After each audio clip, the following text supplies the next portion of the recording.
Power, politics, billions of dollars, and the fastest machines on the planet. Welcome to the hidden world behind Formula One, a global spectacle controlled by an organization most fans barely understand, the FIA. 3 simple letters that determine everything from who races and to how they race, to what happens when rules are broken. In the next few minutes, I'll take you inside motorsport's most powerful governing body, revealing how decisions made in Parisian boardrooms shape the battles we witness on tracks around the world. From Lewis Hamilton's controversial Abu Dhabi defeat to Red Bull's budget cap drama, the fingerprints of the FIA are everywhere in this sport. So whether you're a die-hard fan or just starting your F1 journey, understanding the FIA isn't just interesting, it's essential to truly appreciating the strategic chess match happening both on and off the track. This is the story of who really controls Formula One and how the delicate balance of power between regulators, teams, and commercial rights holders shapes everything you see on race day. Fasten your seatbelts.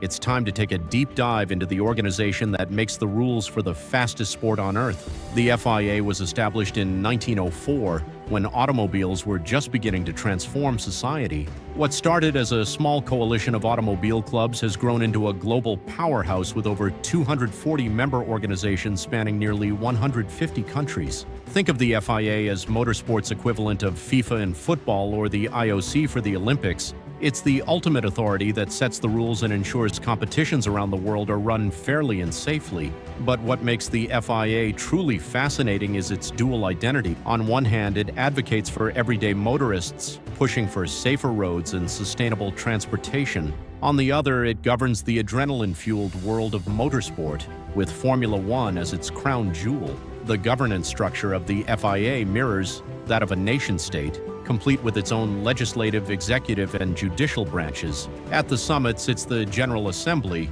the supreme governing body where representatives from all member organizations gather annually to elect officials and approve major decisions. Leading them is the president, currently Mohammed bin Sulayem, who serves as the face of the organization. Beneath this level, we find 2 parallel power centers: the World Council for Automobile Mobility and Tourism, handling road safety initiatives, and the World Motorsport Council, the body that truly matters for Formula One. The World Motorsport Council is where the fate of F1 is decided. Meeting at least 3 times yearly, this group of racing insiders approves all sporting and technical regulations. When teams debate controversial DRS zones or fuel flow limitations, it's the WMSC that has the final say. Supporting these councils are dozens of specialized commissions and committees staffed by experts in everything from safety engineering to race management. These groups are the engine rooms where detailed regulations are crafted before being sent upward for approval. And should disputes arise, the FIA's judicial arm steps in, with the International Tribunal handling disciplinary issues and the International Court of Appeal serving as the Supreme Court of Motorsport. Now here's where things get truly intriguing.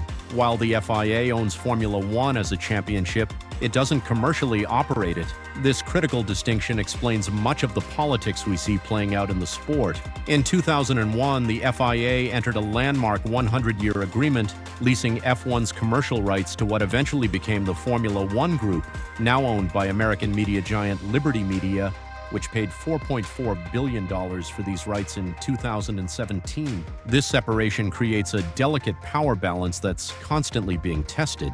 The FIA focuses on rules and safety, while LibertyMedia handles the spectacle and business, negotiating with race promoters, managing broadcast rights, and determining how billions in revenue get distributed. It's like having 2 captains on one ship, and occasionally they disagree on which direction to sail. The creation of F1 rules is where these competing interests collide. New regulations begin their journey in the F1 Commission, where representatives from the FIA, Formula One Group, all 10 teams, and engine manufacturers debate proposed changes. From there, ideas move to specialized committees, where technical experts, sporting directors, and financial officers fine-tune the details. This meticulous process ensures rules are technically feasible, financially viable, and won't inadvertently favor specific teams. Finally, proposals reach the World Motorsport Council for ultimate approval, transforming from concepts into the regulations that define the sport. This collaborative yet contentious process explains why significant rule changes, like the ground effect cars introduced in 2022, take years to implement. Every comma in the rulebook represents countless hours of negotiation between competing interests. The relationship between the FIA and Formula One group hasn't always been harmonious. Recent controversies highlight the inherent tensions in this power-sharing arrangement.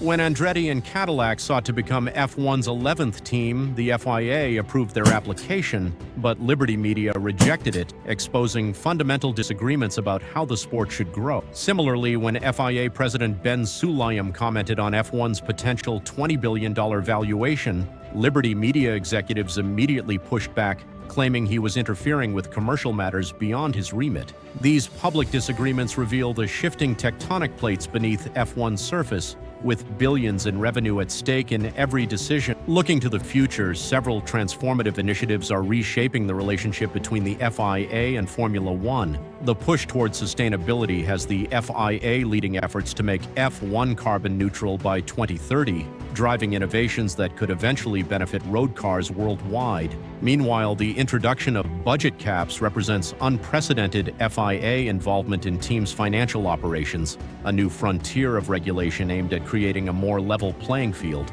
As Formula One continues expanding globally, balancing European tradition with growth markets in the Americas, Middle East, and Asia presents new challenges requiring unprecedented cooperation between regulators and commercial rights holders. The complex relationship between the FIA and Formula One continues evolving, but both organizations recognize their fundamental interdependence. The FIA provides the regulatory framework that legitimizes F1 as the pinnacle of motorsport, while F1 delivers the global audience and commercial success that elevates the FIA's profile.